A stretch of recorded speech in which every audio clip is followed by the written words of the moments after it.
Olá, irmãos e irmãs em Cristo. Venho aqui hoje gravar para vocês mais um vídeo do meu canal revelando as profecias da Bíblia. E no vídeo de hoje é a Escola Sabatina, temas do Evangelho de João. Lição número 3, a história de fundo, o prólogo. Antes de eu falar desse tema, eu preciso da ajuda de vocês para se inscrever no meu canal revelando as profecias da Bíblia. Deixe seu like, ative o sininho de notificações para receberem o meu vídeo. E compartilhe com o maior número de pessoas que vocês puderem sobre o meu canal. Que me ajudem aqui no YouTube, para que as pessoas possam alcançar o meu canal, o conteúdo no meu canal, para que elas possam saber do meu canal e que possam assistir os meus vídeos sobre a palavra de Deus. Preciso da ajuda de vocês. Vamos orar para fortalecer a nossa fé. Querido Deus e Pai, muito obrigado por este dia do Senhor que começou hoje ao pôr do sol e que termina amanhã ao pôr do sol. 24 horas de adoração e louvor. Falar sobre esse assunto, Senhor, meu Deus, sobre o prólogo. Falar sobre a história de Jesus aqui na Terra, o que o apóstolo João descreveu do nosso Salvador, Jesus Cristo. As maravilhas de toda a cura e de todo o poder que Jesus deixou para nós, da sua palavra. Por isso, meu Deus, venho aqui hoje para esses minutos e segundos para trazer para todos os povos, nações e línguas essa lição maravilhosa. Fique comigo, Senhor. Faça-me de mim o seu servo. Tudo isso agradeço e oro em nome do meu Salvador Jesus Cristo. Amém. Vamos lá, irmãos e irmãs em Cristo. A história de fundo, o prólogo. Verso para memorizar a lição de sábado. No princípio era a palavra, e a palavra estava com Deus, e a palavra era Deus. 1 João capítulo 1, versículo 1. A lição da primeira semana abordou o final do Evangelho de João, em que o apóstolo explicou por que escreveu esse Evangelho. Nesta semana voltamos ao início do Evangelho, em que João explica a direção na qual ele, inspirado pelo Espírito Santo, pretende conduzir o leitor. Nas primeiras palavras e parágrafos de seus livros, os escritores do Novo Testamento muitas vezes mencionam os principais assuntos que pretende abordar. Isso também acontece com João, cujo temas são apresentados como parte de uma grande realidade cósmica que retrata algumas das verdades mais importantes sobre Jesus Cristo. Verdades que nos levam a uma época antes mesmo da criação.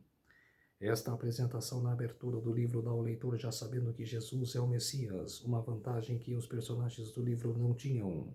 O leitor pode ver claramente os grandes temas que os quais o evangelista volta constantemente ao contar a história de Jesus. Contar a história de Jesus. Esses grandes temas são inseridos dentro do período histórico da vida terrestre de Jesus Cristo. A lição desta semana começará com os primeiros 18 versos de João 1, conhecidos como o prólogo de João. Resumirá seus temas principais, os quais também serão examinados em outras partes do Evangelho de João. A lição de domingo. No princípio, os logos divino. Pergunta número 1. O que João revela sobre a palavra ou o verbo Jesus Cristo? O Evangelho de João começa com este pensamento extraordinário. No princípio era a palavra, e a palavra estava com Deus, e a palavra era Deus. Esta bela frase contém uma profundidade de pensamentos qual conseguimos compreender. O primeiro evangelista remete à história da criação. No princípio, a palavra existia antes do início do universo. Jesus mostra a existência eterna de Jesus. Ele acrescenta: e a palavra estava com Deus. Em João 1,18, o evangelista indica que a palavra estava junto do Pai. Não importa o quanto tentemos imaginar o que isso significa, uma coisa é certa: Jesus e o Pai estão intimamente próximos. Então o escritor diz, e a palavra era Deus. Mas como pode a palavra estar com Deus e ao mesmo tempo ser Deus? A resposta é encontrada no texto original grego. A língua grega possui artigo definido, o a e o etc., mas não o artigo indefinido, uma e etc. Em nosso estudo é importante observar que o artigo definido grego indica algo específico, uma pessoa ou um objeto em particular. O texto original grego diz, literalmente, a palavra estava com Deus. Como o termo Deus tem artigo definido, ele aponta para uma pessoa específica. Deus, o Pai, isto é, a palavra estava com o Pai. Por outro lado, na frase, a palavra era Deus. O termo Deus não contém o artigo definido, o que nesse contexto aponta para as características divinas. Em resumo, Jesus é Deus, não o Pai, mas o divino Filho de Deus, a segunda pessoa da divindade. O apóstolo reforça que essa ideia, pois João 1, 3 e 4 diz que Jesus é o Criador de todas as coisas. Tudo que antes não existia, mas que passou a existir, só teve início por meio de Jesus, o Deus Criador. Desde os dias da eternidade, Cristo era com o Pai, era a imagem de Deus, a imagem de sua grandeza e majestade, o resplendor da glória divina. Quem escreveu isso foi Ellen G. White, a serva do Senhor, o desejado de todas as nações. Página 9. A pergunta no rodapé. Por que a plena divindade de Cristo é uma parte tão importante na nossa teologia? O que aconteceria se Jesus fosse um mero ser criador? Comente com a classe e explique por que a divindade e a eternidade de Cristo são tão importantes para a nossa fé. Então vamos lá. Por que a plena divindade de Cristo é uma parte tão importante para a nossa teologia? Porque devemos estudar a palavra de Deus. Devemos praticar a palavra de Deus, os ensinamentos de Jesus aqui na terra, aquilo que Deus disse aos profetas, que era para escrever isto, que era para escrever, que era para passar para todos nós, os ensinamentos de Deus, o que Deus quer para nós, como devemos praticar para chegar à salvação. E o que aconteceria se Jesus fosse um mero criador? Não é. Ela não é um mero criador. Ele é o principal criador, junto com o Pai. Ele é o criador. Ele conversava com os profetas. Conversou com Moisés na sarça ardente. Conversou com Jeremias. Conversou com Ezequiel. Era tudo Jesus que conversava com os profetas.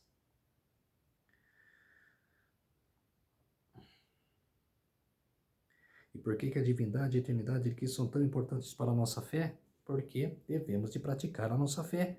Que era uma palavra pequenininha, mas poderosa demais. É poderosa demais. Que muitas pessoas hoje não têm.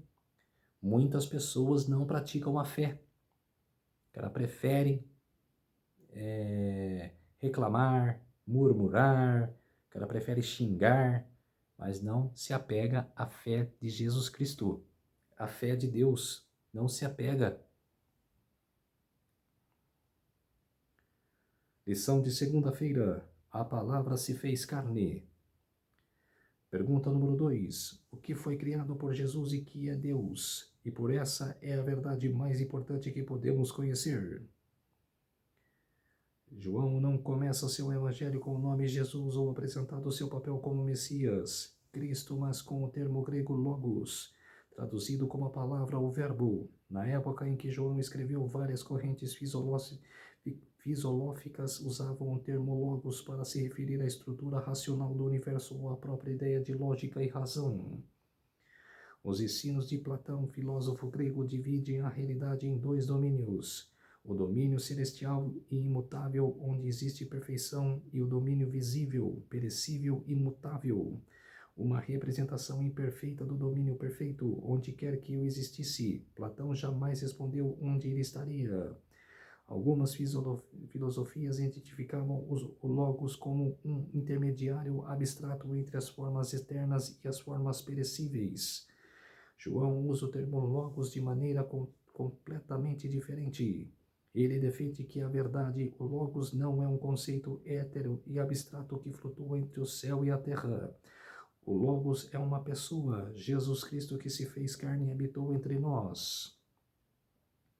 Para João, o logos é a palavra de Deus, o qual se comunicou, isto é, se revelou à humanidade da forma mais profunda possível. Deus se tornou um de nós.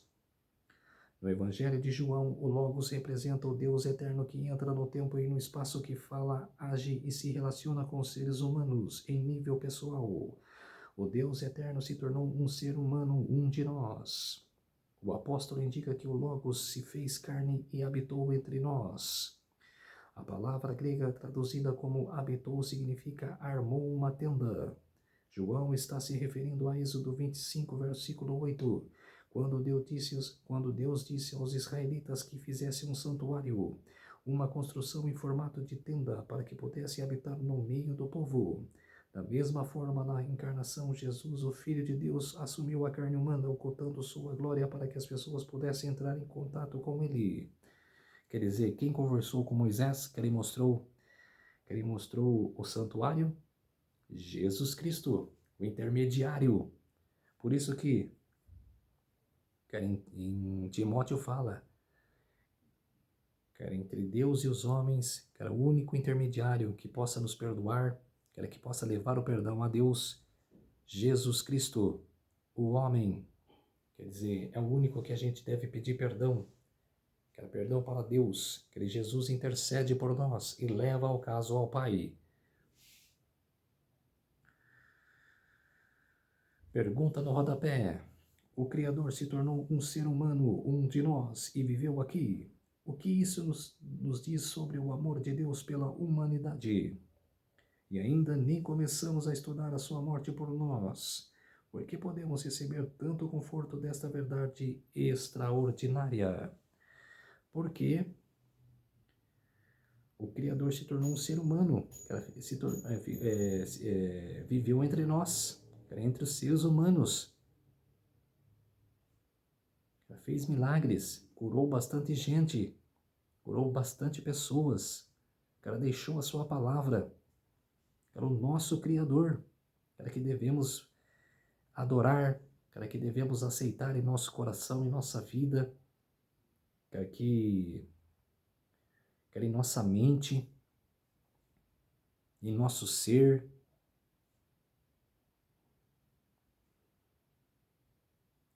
Por que podemos receber tanto conforto dessa verdade extraordinária? Porque você estará em comunhão com Deus. E a partir do momento que você estará em comunhão com Deus, você sente uma paz. Você sabe que a verdade é de Deus. A palavra mais verdadeira da história. Lição de terça-feira. Ouvindo ou não ouvindo a palavra. Pergunta número 3. Que dura a realidade João retrata sobre como as pessoas respondem a Jesus. O prólogo do Evangelho descreve não apenas quem é Jesus, a palavra Logos, mas também como as pessoas se relacionam com ele. Em João capítulo 1, versículo 9, Cristo é chamado de uma verdadeira luz, que vinda ao mundo ilumina toda a humanidade. Grifos nossos. Essa luz ilumina o mundo, tornando-o compreensível. Como diz C.S. Lewis, creio no cristianismo, assim como creio que o sol nasceu. Não apenas porque o vejo, mas porque por meio dele eu vejo tudo mais. O Peso da Glória, Rio de Janeiro, Thomas Nelson, 2017, página 138. Observe as aplicações do texto de João, capítulo 1, verso 9. A luz chega a todos, mas nem todos a acolhem. Como veremos no estudo de amanhã, um tema de João é a maneira como as pessoas recebem ou rejeitam a Cristo. Esse tema começa aqui. É triste que Jesus veio para o seu povo de Israel e muitos não o receberam como Messias. Em Romanos capítulo 9 a 11, Paulo trata do mesmo tema trágico, o fato de muitos judeus terem rejeitado Jesus. Mas Paulo não termina com uma nota negativa, e ele diz que de fato muitos judeus, juntamente com gentios, aceitarão Jesus como seu Messias. O apóstolo adverte os gentios para que não se gloriem contra os judeus. Pois se você foi cortado daquela que por natureza era uma oliveira brava e com a natureza foi exertado numa oliveira boa, quanto mais esses que são ramos naturais serão exertados na sua própria oliveira. Romanos capítulo 11, versículo 24. Seguindo a mesma ideia, João diz que todos que recebem Jesus como Salvador se tornarão filhos de Deus. Isso acontece quando cremos em seu nome. Aqui está a ligação entre o prólogo, a conclusão do Evangelho. Em João capítulo 20, verso 31, o apóstolo explica por que escreveu seu livro. Assim, a introdução e a conclusão do Evangelho formam uma espécie de unidade, apresentando conceitos relacionados que abrangem tudo que está entre ambas. Essa ligação aponta para o objetivo central do Evangelho de João, que as pessoas sejam salvas crendo em Jesus como Salvador. Pergunta no rodapé: como sua vida foi transformada quando você se tornou filho ou filha de Deus? A minha situação, cara, quando eu me tornei um filho de Deus, cara, mudou completamente. Cara, eu senti uma paz interior, cara, e exterior, cara, por dentro e por fora. Cara, maravilha que é a palavra de Deus em sua vida. Cara, aprender as profecias, muito maravilhoso.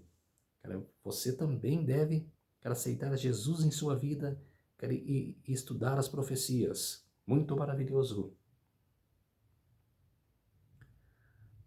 Lição de quarta-feira. Temas recorrentes: fé e incredulidade.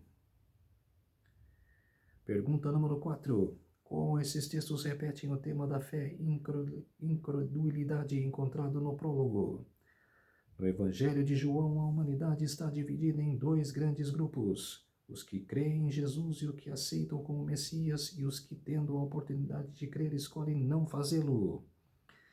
Os discípulos estão no primeiro grupo, além de pessoas como Nicodemos, que passam a crer lentamente, a samaritana e o cego de nascença. No segundo grupo estão fariseus e sumos sacerdotes, pessoas que presenciaram a multiplicação de pães e peixes até um dos discípulos, Judas.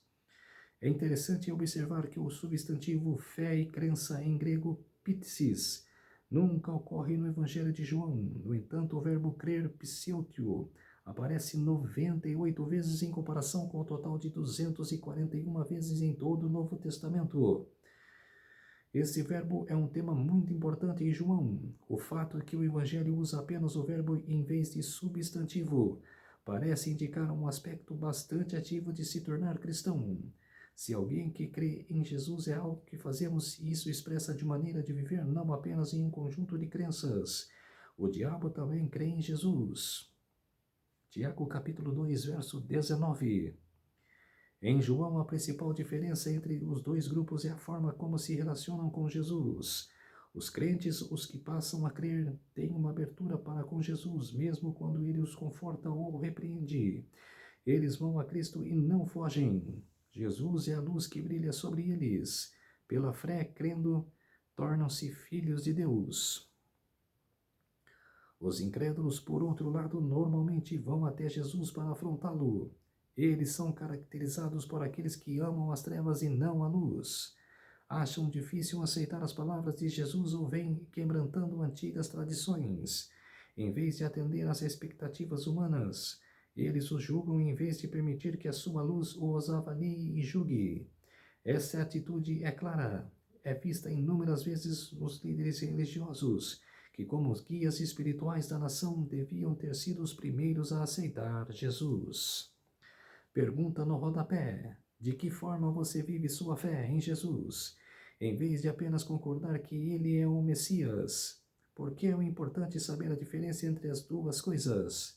Quer dizer, de que forma que eu vivo a fé em Jesus, em vez de apenas concordar que ele é o Messias, que eu acredito que ele é o Messias, que ele é o Filho de Deus, eu creio tudo isso, e aceito ele, aceito Jesus em minha vida e em meu coração. Tudo isso.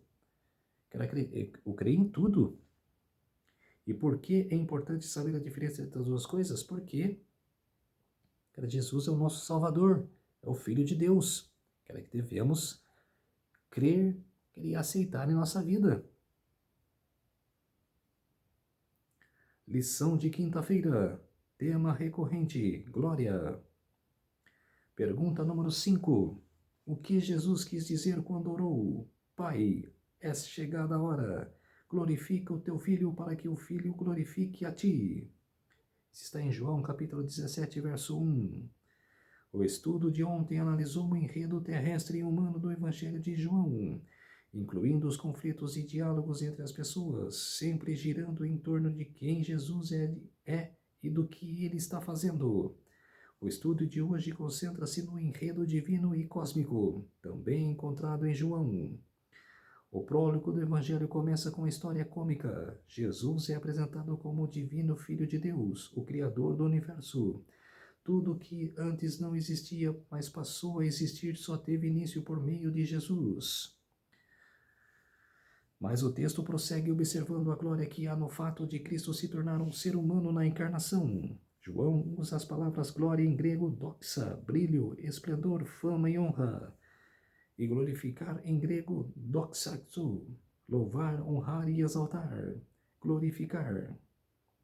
Para se referir a receber honra dos seres humanos e para receber honra ou glória de Deus. Em João, a ideia de glorificar Jesus está ligada ao conceito de sua obra, isto é, o momento de sua morte.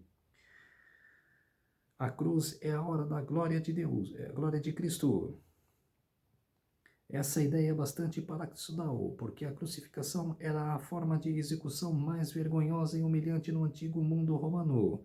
Esse incrível contraste de Deus na cruz ilustra um entrelaçamento do enredo da história humana com a história divina. No nível humano, Jesus morreu em agonia como um criminoso desprezado e fraco, clamando: Deus meu, por que me desamparastes? Esse lado humano e obscuro da cruz é apresentado em Mateus e Marcos. O lado glorioso da cruz, no entanto, é destacado em Lucas e João. É um lugar de salvação e misericórdia, onde o Filho se entrega ao Pai. É bastante irônico, a suprema glória de Deus é revelada em sua maior vergonha, carregando sobre si mesmo os pecados do mundo. Pergunta no rodapé. Foi necessária uma coisa muito drástica, o sacrifício do próprio Deus da cruz, para nos salvar do pecado. O que isso nos diz sobre quão ruim o pecado é? Que o pecado é, que Deus detesta, que o pecado é desastroso, que o pecado é aborrecedor, que de maldade, que o pecado que não é bom para nossas vidas, para a sua, para a minha vida, para outro, para nossas vidas não é bom. Nos leva à ruína. Por isso que você tem que parar de praticar o pecado. Quer voltar-se para Deus, aceitar Jesus em sua vida. Lição de sexta-feira, estudo adicional. O Senhor Jesus Cristo, divino Filho de Deus, existiu desde a eternidade como pessoa distinta, mas como um Pai, a luz e glória na verdade de que Cristo era como um Pai antes de terem sido lançados os fundamentos do mundo. Esta verdade infinitamente misteriosa em si explica outros mistérios e verdades de outro modo inexplicáveis, ao mesmo tempo que se reveste de luz inacessível e incompreensível. Ellen G. White, Mensagens Escolhidas, página 210. Cristo deve ser revelado ao pecador como um Salvador que morreu pelos pecados do mundo. Ao contemplarmos o Cordeiro de Deus na cruz do Calvário, o mistério da redenção começa a ser revelado em nossa mente, e a bondade de Deus nos leva ao arrependimento. Cristo manifestou-se um amor que está além da nossa compreensão. É verdade que as pessoas às vezes se envergonham dos seus pecados e abandonam alguns dos seus maus hábitos antes mesmo que perceberem que estão sendo atraídas para Cristo. Quando, porém, elas se esforçam para mudar como resultado de um desejo sincero de fazer o que é certo, é o poder de Cristo que as está atraindo. Uma influência que elas desconhecem atua sobre sua mente. A consciência é despertada, o seu procedimento é aperfeiçoado. Quando Cristo os atrai, levando-os a olhar para a sua cruz e contemplar aquele a quem seus pecados transpassaram, o mandamento entra na consciência. Ellen G. White, Caminho a Cristo, página 26 e 27.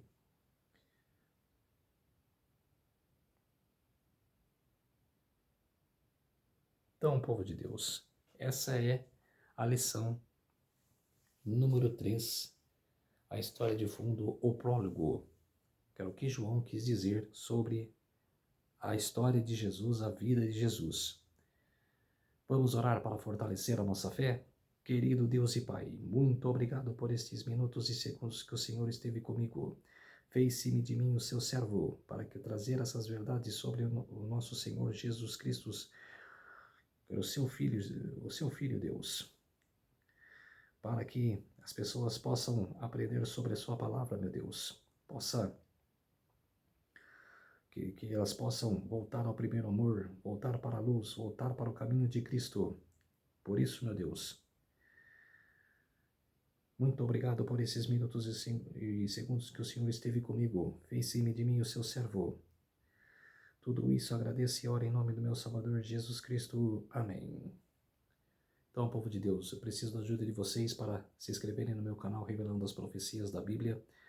Deixe seu like, ative o sininho de notificações para receberem o meu vídeo e compartilhe com o maior número de pessoas que vocês puderem para se inscreverem no meu canal, para conhecer o conteúdo do meu canal, eu preciso da ajuda de vocês, tá ok?